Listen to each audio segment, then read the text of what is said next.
Welcome to the channel. Let's crack it. Hope you all are doing well. So today is a day 3 video of MCQs series from chapter Money Functions and Supply, which is a part of macroeconomics of plus 2 class. Hope आपने previous videos को देखा होगा। तो जैसे कि हम MCQs series कर रहे हैं, हर पर डे में 5 एमसीक्यूज जो कि रिलेटेड होंगे आपके प्लस 2 क्लास से दिसंबर में होने वाले पेपर के लिए, आपके लिए बहुत यूजफुल होंगे और बहुत इंपॉर्टेंट चैप्टर को इंटरनली पढ़कर ये एमसीक्यूज बनाए गए हैं और आपके रिवीजन के लिए बहुत हेल्पफुल होंगे। अगर आपने लेसन्स की थॉरली रिवीजन भी नहीं की तो तब भी अगर आप लेसन्स को देखेंगे साथ साथ आपकी रिवीजन भी हो जाएगी। बिकॉज विद दिस क्वेश्चन के साथ साथ हम सिर्फ क्वेश्चंस ही नहीं कर रहे, उनकी एक्सप्लेनेशन, किस टॉपिक को वो कवर कर रहे हैं उनको भी एक्सप्लेनेशन उनकी बहुत ध्यान से पढ़ रहे हैं। तो स्टार्ट करते हैं आज के 5 एमसीक्यूज। तो जैसे कि हम money and functions and supply के चैप्टर से ऑलरेडी 2 इसके पार्ट्स कर चुके हैं। सो this is the part 3 of money functions and supply. तो इसके 10 इस चैप्टर के हम 10 एमसीक्यूज ऑलरेडी कर चुके हैं डे 1 एंड डे 2 में, और आज का डे 3 में हम इसका जो 5 अगले एमसीक्यूज करेंगे और टोटल इसी तरीके से 30 एमसीक्यूज बनाए गए हैं मनी फंक्शंस एंड सप्लाई के चैप्टर से। Now moving to the first question of this chapter, sorry for the this video. Already हम 10 कर चुके हैं। This is the 11th question from this chapter. So question क्या है? Which of the following is commonly accepted definition of money? अब कौन सी ऐसी डेफिनेशन है जो कॉमनली एक्सेप्टेड है एज अ मनी? क्लियर? तो पहले ऑप्शंस पढ़ लेते हैं। सो ऑप्शंस दिए गए हैं, any good which is commonly used as a store of value, any good which is exchanged for gold at a fixed rate, any good which is acceptable to a bank, any good which is commonly accepted as a medium of exchange। तो ये same question जो है, इस same question का जो topic है, इस question का जो सेम टॉपिक जिस टॉपिक से हमने लिया है, ऑलरेडी हम डे 1 की वीडियो में क्वेश्चन नंबर 3 पे डिस्कस कर चुके हैं। अगर आप चैनल पे नए हो, आपने प्रीवियस कोई वीडियोस नहीं देखी, तो मैं आपके लिए इस पुरानी वीडियोस का भी जो ऑलरेडी हम डे 1 एंड डे 2 में डिस्कस कर चुके हैं, इसका लिंक भी प्रोवाइड कर रही हूँ डिस्क्रिप्शन बॉक्स में, चेक कर लीजिएगा, आपके लिए बहुत यूजफुल होंगे। तो आप अगर इसको बहुत ध्यान से पढ़ोगे तो ये हमारे जो है क्वेश्चन की डेफिनेशन से रिलेटेड क्वेश्चन है, इसकी ऑलरेडी एक्सप्लेनेशन हम पढ़ चुके हैं। तो अभी फर्स्ट ऑप्शन में बोल रहे हैं कि गुड, कोई भी good which is commonly use as a store of value, तो स्टोर ऑफ वैल्यू तो हम मनी को करते हैं। Any good which is exchange for gold at a fixed rate, कोई भी गुड जिसे हम एक्सचेंज करते हैं for gold at a fixed rate, वो भी करते हैं मनी के लिए हम। For any good which is acceptable to bank, bank में तो मनी जमा करवाते हैं हम। So this is also a part of video, part of money लग रहे हैं सभी। Any good which is commonly accepted as a medium of exchange, अभी ये भी मीडियम ऑफ एक्सचेंज में करते हैं, तो फिर आंसर क्या होगा? अभी देखिए, इसका जो भी आंसर होगा ये डिपेंड करता है क्वेश्चन पे। अगर आपने क्वेश्चन बहुत ध्यान से पढ़ा तो आंसर ऑप्शंस में आपको बहुत इजीली मिल जाएगा। अभी क्वेश्चन पढ़िए फिर से, क्वेश्चन में बोल क्या रहे हैं, विच of the following is commonly accepted definition, definition of money, कौन सी कॉमनली एक्सेप्टेड डेफिनेशन है, डेफिनेशन पूछ रहे हैं। इस चारों में से जो डेफिनेशन होगी हमें वो सिलेक्ट करने ऑप्शन। अगर आपको आंसर पता है, आप वीडियो को पॉज करके आप अपना आंसर डिसाइड कर सकते हैं, लिख सकते हैं साइड में। सो हमारा आंसर क्या होगा? आंसर है option D, this is the answer. अभी ये आंसर क्या हुआ? आप बोलेंगे ये तीनों फिर क्या है, अभी देखते हैं। तो ये ऑलरेडी हम वीडियो डे 1 की वीडियो में हम ये डिस्कस कर चुके हैं टॉपिक। अगर आपने वीडियोस को नहीं देखा, चैनल पर भी न्यू है, तो आपको अगर वीडियोस अच्छी लगती है तो चैनल को जरूर सब्सक्राइब कीजिए, क्योंकि बहुत सारी आने वाले दिनों में वीडियोस आएंगी जो आपके लिए यूजफुल होंगी, तो आपको उसकी नोटिफिकेशन मिलती रहेगी। तो आज अब देखिए, अभी हमने बहुत सारी वीडियोस पहले भी की हैं, दो वीडियोस इससे रिलेटेड है एमसीक्यू से, और भी वीडियोस कॉमर्स के रिलेटेड किए, उनको भी देखिए। तो चलते हैं अभी इसका डिस्कस करते हैं आंसर। तो आंसर इसका यही है, D option, any good which is commonly accepted as a medium of exchange. कोई भी good which is commonly accepted as a medium of exchange. अभी इस एक्सप्लेनेशन देखिए, हम ऑलरेडी डिस्कस कर चुके हैं, लेकिन फिर से देखिए, इनिशियली हम मनी इन्वेंट हुई थी as a medium of exchange, but time के पास होने से it found its uses as well, इसके अदर यूजेस भी आ गए। कौन कौन से? स्टोर ऑफ वैल्यू, हमने पहले ऑप्शन पे यही पढ़ा ना कि good for which is use as a store of value, कि मनी को हम स्टोर करके रख सकते हैं, use as a instrument of saving. Clear? तो फिर ये आंसर क्यों नहीं हुआ, बाद में बताती हूँ, पहले हम इसको थोड़ा समझ लेते हैं ना। मेजर ऑफ वैल्यू, हम किसी भी गुड एंड सर्विसेज, कोई भी चीज खरीदने जाते हैं, उसकी स्पेसिफिक मनी के फॉर्म में वैल्यू होती है। किसी भी डॉक्टर से, किसी भी नर्स से, किसी भी हॉस्पिटल में, या किसी भी टीचर से कुछ भी पढ़ते हैं या सर्विस लेते हैं, तो उसकी एक स्पेसिफिक फीस होती है, फीस पे करके हम उसकी सर्विस लेते हैं। गुड को, किसी भी चीज को खरीदना होता है, किसी भी मार्केट में जाकर चीज को खरीदना होता है, उसकी स्पेसिफिक मनी वैल्यू होती है, तो वो चीज पैसे देकर हम खरीद लेते हैं। मतलब कि उस चीज को, सर्विस को हम एक्सप्रेस कर सकते हैं इन टर्म्स ऑफ मनी। मतलब कि किसी भी चीज की वैल्यू जो है मेजर की जा सकती है इन टर्म्स ऑफ मनी। तो सेकेंड ऑप्शन में भी तो मेजर लिखा हुआ है ना, कि एज हम गोल्ड क्या है, कोई भी गुड है, कोई भी गुड को हम एज अ फिक्स रेट पर एक्सचेंज कर सकते हैं, यही लिखा हुआ है उन्होंने। तो अभी ये अब थर्ड वाली पर आइए, standard for deferred payment which are made for some times in future. ये मैंने आपको एग्जांपल दी थी पहले भी प्रीवियस वीडियोस में, कि जब डेफर्ड पेमेंट क्या होती है, जो फ्यूचर यूज के लिए होती है, लाइक लोन लेते हैं तो फ्यूचर के लिए कैसे पता चल जाएगा कि हमें ये पैसे देने हैं, टाइम पीरियड इसमें इंक्लूड होता है। अगर हम गुड के लिए, गुड पर्पस के लिए हम एक्सचेंज करेंगे, बार्टर सिस्टम से जाएंगे, तो फ्यूचर के लिए तो हमारा कोई भी रिस्पॉन्सिबिलिटी नहीं होगी ना, इतना लिया था, क्योंकि मर्जर ऑफ वैल्यू नहीं है। इस वजह से deferred, standard for deferred payment क्या होता है, for future use. Clear? So ultimately going to the multiple functions, money has acquired a wider definition than merely as a medium of exchange. Money की जो है वाइडर डेफिनेशन है than merely as a medium of exchange. मतलब कि ये सभी क्या है, डेफिनेशन के पार्ट्स हैं, लेकिन जो मनी है, मनी को एज सबसे पहले क्या बोला गया, मीडियम ऑफ एक्सचेंज बोला गया। ये सभी क्या है, मनी की डेफिनेशन के पार्ट है, किस फॉर्म में, यूजेस के फॉर्म में। ये सभी क्या है, यूजेस हैं, लेकिन ये डेफिनेशन के पार्ट है, नॉट अ डेफिनेशन, डेफिनेशन के पार्ट कहलाते हैं। Clear? So this is not a actual definition, definition के पार्ट है, यूजेस हैं। तो एक्चुअल डेफिनेशन में हम मनी को क्या बोलते हैं, मीडियम ऑफ एक्सचेंज बोलते हैं। Briefly it is said that money is what money does. Briefly हमने इसके रिलेटेड असर्शन का क्वेश्चन भी किया था, असर्शन और रीजन का थर्ड क्वेश्चन किया था, जिसमें हमने बोला था money is what money does.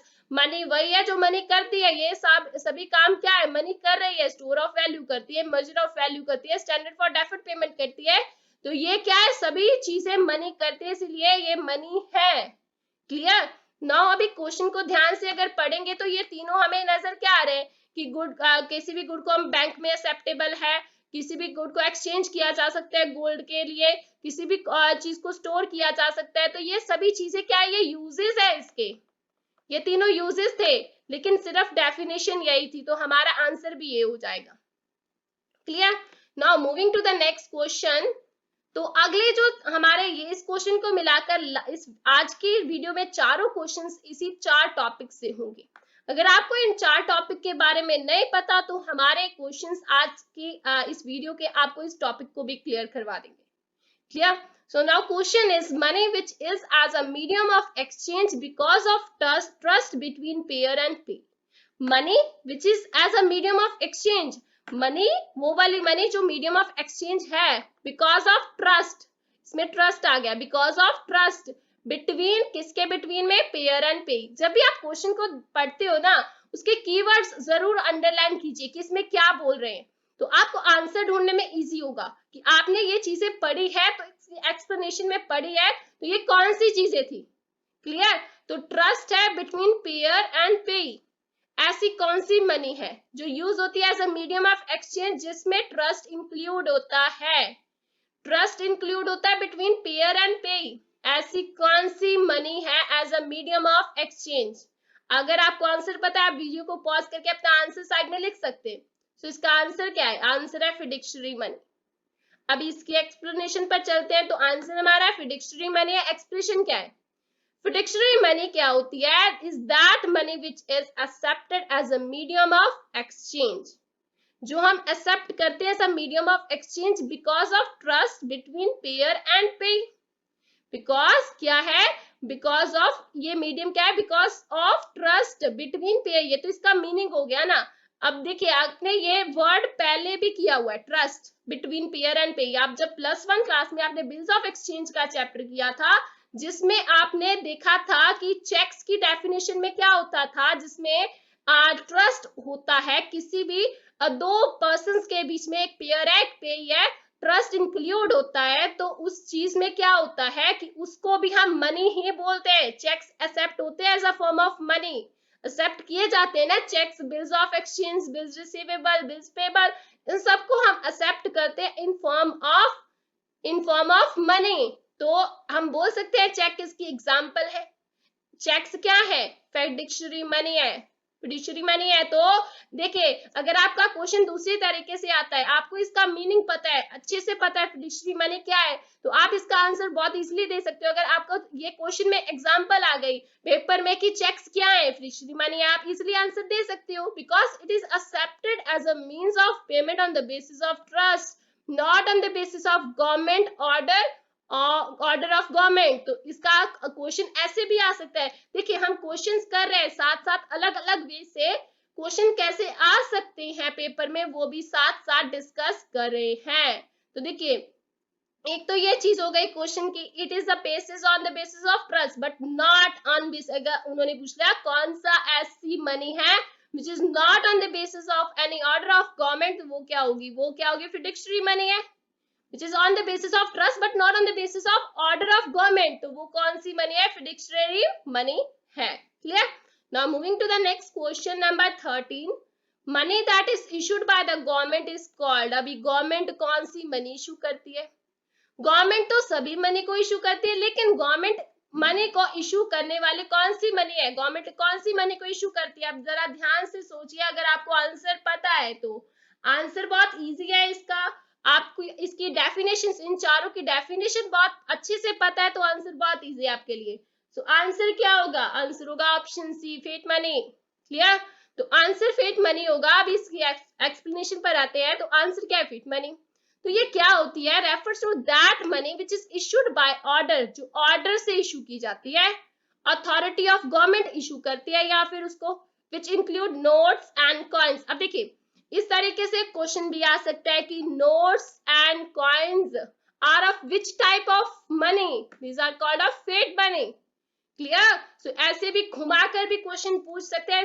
Directly question नहीं आएंगे तो इनडायरेक्टली अगर पूछते हैं तो ऐसे क्वेश्चंस भी आ सकते हैं। Notes and coins include from which part of the money? Fiat money. Clear? For which people, अब देखिए विच includes notes and coins for which people in a country are legally bound, and ऐसे भी question आप पूछ सकते हैं for which money in a country are legally bound to accept as a medium of exchange। वो कौन सी money है जिसके लिए एक कंट्री में लोग लीगली बाउंड होते हैं to accept as a medium of exchange? Fiat money. तो अलग अलग वे से कैसे एक ही क्वेश्चन को मोल्ड करके क्वेश्चंस बनाए जा सकते हैं, ये आप खुद भी बना सकते हो। जरूरी नहीं है कि आपको बने बनाए क्वेश्चंस मिले, आप अलग अलग वे से क्वेश्चंस को देखकर इजिली इसकी, अगर आप मीनिंग पढ़ रहे हो, आप पढ़ रहे हो इसका टॉपिक पढ़ रहे हो, तो उससे खुद बनाइए क्वेश्चंस कैसे बन सकते हैं। सो अलग अलग वे से देखिए, इसी टॉपिक से हमने अभी 3 क्वेश्चंस बना लिए। ठीक है? तो ऐसे ही क्वेश्चंस बनाए जाते हैं। अगर आपको अच्छे से उसकी डेफिनेशन, उसके इंटरनली उसका जो फीचर्स है, मीनिंग पता है तो इजी हो जाएगा आपके लिए। तो now moving to the next question of this video, 14th question, which money value of money exceeds commodity value of money? अभी कौन सी मनी वैल्यू है जो मनी एक्सीड कर सकती है ऑफ कमोडिटी वैल्यू। अब इसमें क्या है, कीवर्ड क्या है, मनी वैल्यू जो है वो बोल रहे हैं money value is greater than commodity value, यही बोल रहे हैं। क्वेश्चन को जरा ध्यान से पढ़िए। कमोडिटी वैल्यू कि money value of money exceeds मतलब कि मनी वैल्यू एक्सीड कर रही है कमोडिटी वैल्यू से, कमोडिटी वैल्यू ऑफ मनी से। क्लियर। अब ऑलरेडी हम फिडक्शरी मनी तो पढ़ चुके हैं। वो क्या थी फिडक्शरी मनी में, हमने पढ़ा कि फिडक्शरी मनी में तो गवर्नमेंट के ऑर्डर से इंक्लूड नहीं होता, इसमें सिर्फ ट्रस्ट होता है। तो on the basis of trust, not on the basis of government, इसमें चेक्स इंक्लूड होते हैं, पेयर और पेरी का ट्रस्ट इंक्लूड होता है, मीडियम ऑफ एक्सचेंज यूज होते हैं। लेकिन इसमें हमने ऐसा कुछ नहीं पढ़ा कि इसमें मनी जो है, मनी वैल्यू जो है कमोडिटी वैल्यू से ग्रेटर हो। तो it means it is not the answer for this question. यहाँ से तो हमें ये ऑप्शन निकलती हुई नजर आ रही है। अभी मूविंग टू द अभी प्रीवियस क्वेश्चन जो हमने फिट मनी से रिलेटेड किया, इसमें क्या आया, इसमें ये ऑर्डर ऑफ गवर्नमेंट से है, अथॉरिटी ऑफ गवर्नमेंट से है, नोट्स कॉइन्स आ रहे हैं इसमें। तो मीडियम ऑफ जो वो वाली बनी है for which people in country are legally bounded to accept as a medium of exchange. तो इसका मतलब ये फिट मनी भी निकल जाती है। तो बचे दो ऑप्शंस। अभी इनमें से कौन सा आंसर होगा हमारा? अगर आपको आंसर पता है आप वीडियो को जरूर पॉज करके अपना आंसर लिखिए साइड पे। तो हमारा आंसर होगा option B. So option B हमारा आंसर है। कैसे है वो देखते हैं। So option B is the answer, that is credit money. Credit money क्या होती है? मनी वैल्यू जिसमें कमोडिटी वैल्यू से ज्यादा होती है। अभी यहाँ पर ना इस क्वेश्चन में भी और अगले क्वेश्चन में भी ये याद रखिए, ये सिर्फ और सिर्फ कॉइन्स के लिए ही यूज होता है चीज। Money value is greater than commodity value, coins के पॉइंट ऑफ व्यू से ही सोचना, अदर चीजों के पॉइंट ऑफ व्यू से नहीं सोचना इसमें। क्लियर। सो एग्जाम्पल इसकी देखिए, समझते हैं। Market value of metal coins जो इंडिया में है is much lower than money value of 1 rupee coin. अभी जो मार्केट वैल्यू है मेटल कॉइन्स की, जो प्रीवियस बहुत पुराने टाइम पे जो मेटल कॉइन्स यूज होते थे as a purpose of exchange, उनकी जो वैल्यू है much lower than money value, क्योंकि आज के टाइम पे वो नहीं चलते, आज के टाइम पे वो नहीं चलते। In India is much lower, इसीलिए वो बोल रहे हैं कि मच लोअर है than money value of 1 rupee coin. Clear. Otherwise क्या है, अगर हम सोचें कि मेटल की वैल्यू क्या 1 रुपी के पॉइंट पे सच में लो है? नो। अगर वो लोग अदरवाइज क्या है, लोग अगर मेल्ट कर ले कॉइन्स को उनको और मेटल में रियल में कन्वर्ट कर ले और मेटल को बेचने जाए मार्केट में at a price greater than 1 रुपी, उनका होगा, हमेशा याद रखिएगा। लेकिन अगर हम इस पॉइंट ऑफ व्यू से जाएं कि सिर्फ इसको, ये तो सिर्फ समझाने के लिए लिखा है, अदरवाइज की पीपल अगर मेल्ट कर ले तो उसकी वैल्यू जो होगी मार्केट वैल्यू कई ज्यादा होगी 1 रुपए कॉइन से। क्लियर। तो मार्केट वैल्यू जो मेटल कॉइन्स है इन इंडिया जो पहले चलती थी मच लोअर है than the money value of 1 rupee coin. Clear. अभी अगला क्वेश्चन भी बहुत इंपॉर्टेंट है। कीवर्ड्स, अगर आप कीवर्ड्स निकालते हो ना तो बहुत इजी हो जाएगा। अभी अगले क्वेश्चन पे चलते हैं। तो अगले क्वेश्चन में क्या है, मनी। अब ये आज की वीडियो का लास्ट क्वेश्चन है, बट इस चैप्टर का भी लास्ट क्वेश्चन नहीं है। आने वाले वीडियोस में अभी हमने 15 क्वेश्चंस और करने हैं। This is the half questions we have done till today. तो आज का जो लास्ट क्वेश्चन है आज की वीडियो का, वो क्या है? Money in terms of coins whose commodity value is equal to money value as and when these are issued are called। अभी money in terms of coin, देखिए इसमें लिख दिया इन टर्म्स ऑफ कॉइन, इसमें लिखा नहीं था, फिर भी आपको समझना है कि मनी वैल्यू अगर कमोडिटी वैल्यू से, ये भी कॉइन्स की ही बात कर रहे थे। क्लियर। तो इसमें हमने लिख दिया कि money in terms of coin whose commodity value is equal to the money value as and when these are issued are called। अब इसमें लिख दिया कि जो मनी वैल्यू है, commodity value is equal to money value, मतलब क्या है, इसमें पिछले में था मनी वैल्यू ज्यादा थी, इसमें क्या है, money value is equal to commodity value. Money value is equal to commodity value of coin in terms of coin. Clear.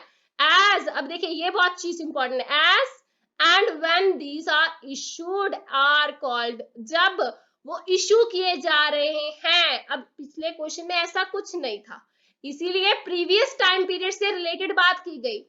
Clear. इसीलिए ये प्रीवियस जो पिछला पास से रिलेटेड था, इसमें ऐसा कुछ नहीं है। लेकिन इसमें बोला है कि मनी वैल्यू जो है कमोडिटी वैल्यू की इक्वल होती है जब वो इशू किए जा रहे हैं मार्केट में, जब वो इशू किए गए। क्लियर? तो ये आंसर क्या है? अभी फिडुशियरी मनी तो ऑलरेडी पढ़ चुके हैं, इसमें ऐसा कुछ आया नहीं, क्रेडिट मनी में नहीं आया, फिट मनी में नहीं आया, बचा एक ही ऑप्शन फुल बॉडीड मनी। लेकिन अब इसको डिटेल में पढ़ते हैं तो देखिए क्या बोल रहे हैं। आंसर क्या है इसका? फुल बॉडीड मनी है। अब full bodied money refers to the money in terms of coins. Money क्या है? In terms of coin. जब भी आप एक्सप्लेनेशन पढ़ते हो तो उसके आप अगर आप बुक से क्वेश्चन पढ़ रहे हो तो कीवर्ड्स याद रखिए, कभी भी रट्टा मत लगाइए चीजों का, ये वो वाली मनी है। तो देखिए कभी भी आप पढ़ रहे हो, जैसे मैं आपको कीवर्ड्स निकाल कर दे रही हूँ, तब आप भी ऐसे अगर कीवर्ड्स निकालेंगे तो आपको कभी भी उसको याद रखने में प्रॉब्लम नहीं आएगी। एज इट इज अगर आप याद करोगे तो हमेशा भूल जाएंगे। क्लियर? बिकॉज रट्टा कभी भी इजी नहीं होता, और एक अगर आप टाइम पे कर लेते हो तो बाद में आपको भूल जाता है। क्लियर? कीवर्ड्स याद रहते हैं, जैसे कि मनी है in terms of coin, in terms of coin. Clear? Whose commodity value, जिसकी कमोडिटी वैल्यू इक्वल है to the money value, as and when these are issued, जब वो इशू किए जा रहे। क्लियर? जब भी इशू होंगे, जब भी अगर हम पास्ट में देखें ब्रिटिश के टाइम में, अभी एग्जांपल पढ़ेंगे इससे रिलेटेड, फिर पढ़ते हैं। तो देखिए अभी यहाँ पर क्या है, अभी के लिए समझिए कि money value is equal to commodity value as and when they are issued. Clear? अभी एग्जांपल पर आइए, देखिए 1 rupee coin during the British जो टाइम पीरियड था इंडिया में जब इशू हुआ, this is made up of silver, silver का बना हुआ था। तो कमोडिटी वैल्यू उसकी, जो उसमें जो कमोडिटी यूज हुई, कौन सी कमोडिटी यूज हुई? सिल्वर यूज हुआ ना उसमें। कमोडिटी वैल्यू क्या यूज हुई? सिल्वर यूज हुआ। क्लियर? तो इसका मतलब उसकी commodity value of the coin was equal to the money value at the time of its issuing. जब वो इशू हुआ था, उस टाइम पीरियड पर जब इशू हुआ था, तो उसकी commodity value is equal to money value. हम ये आज से कंपेयर नहीं करेंगे, उसको आज से बिल्कुल कंपेयर नहीं करेंगे, हम उस टाइम पीरियड की बात कर रहे हैं कि money value is equal to commodity value as and when they are issued. Clear? Commodity क्या है उसमें यूज हुई? सिल्वर यूज हुआ। तो उस टाइम पे जो सिल्वर था, अभी देखिए, और हम ये भी बोल सकते हैं market value of the silver, उस टाइम पे जो सिल्वर था, मार्केट वैल्यू थी सिल्वर की, उसमें उस 1 रुपी कॉइन में जितना भी सिल्वर था, कंटेन था उसमें, वो जो है उस किसके इक्वल था? 1 रुपी कॉइन के इक्वल था। क्लियर? तो हमेशा कॉइन्स के टर्म में ही ये दो चीजों की हम डेफिनेशन बोलते हैं, फुल बॉडीड मनी और ये हमारे फेट मनी जो हमने प्रीवियस किया था, credit money, sorry credit money and full bodied money. Clear? तो ये था हमारा आज का lesson, hope you like it. अगर आपको लेसन अच्छे लग रहे हैं तो वीडियोस को लाइक जरूर कीजिएगा, और अगर चैनल पर न्यू है तो चैनल को सब्सक्राइब जरूर कीजिएगा, और मैं प्रीवियस वीडियो का लिंक भी डिस्क्रिप्शन में डाल रही हूँ, उनको जरूर देखिएगा, बहुत हेल्पफुल होंगे। और वीडियोस को आगे शेयर करना मत भूलिए, because sharing is caring. Thank you, मिलते हैं नेक्स्ट अपने लेसन में। Thank you.